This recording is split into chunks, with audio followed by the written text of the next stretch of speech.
This man, Senator Mitch McConnell, will become Senate Majority Leader, one of the most powerful positions in Washington.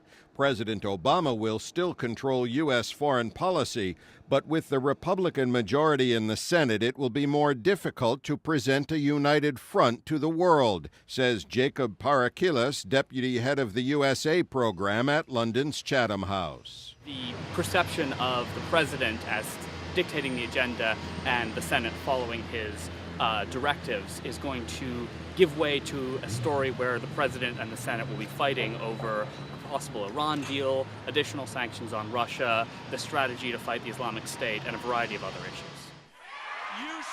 When these new Republican senators take office, they'll have a voice on international issues, and their inclination will be to oppose the president. But if serious national security issues come up, they'll likely support him, says Johannes Timm, speaking via Skype from the German Institute for International and Security Affairs in Berlin. If the president has to deal with a crisis, or if he has to take a more assertive stance, then he can rely on getting the support from the Republicans.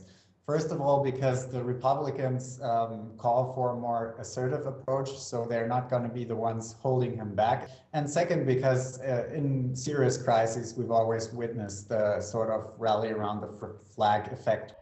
Timm says the Republicans are likely to be supportive on some issues of importance to Europeans, including standing up to Russia and boosting transatlantic trade.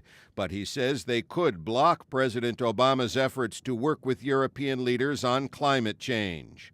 One key issue is the nuclear talks with Iran, which face a deadline in less than 3 weeks. Analysts say now there could be more pressure to reach an agreement and have it approved by the current Democrat-controlled Senate before the end of the year.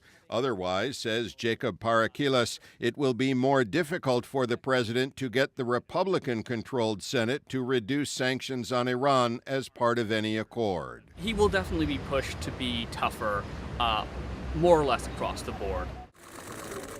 And that could also include his response to Russia's more aggressive foreign policy in Ukraine and elsewhere, and the fight against Islamic State militants in Syria and Iraq. Pessin, VOA News, London.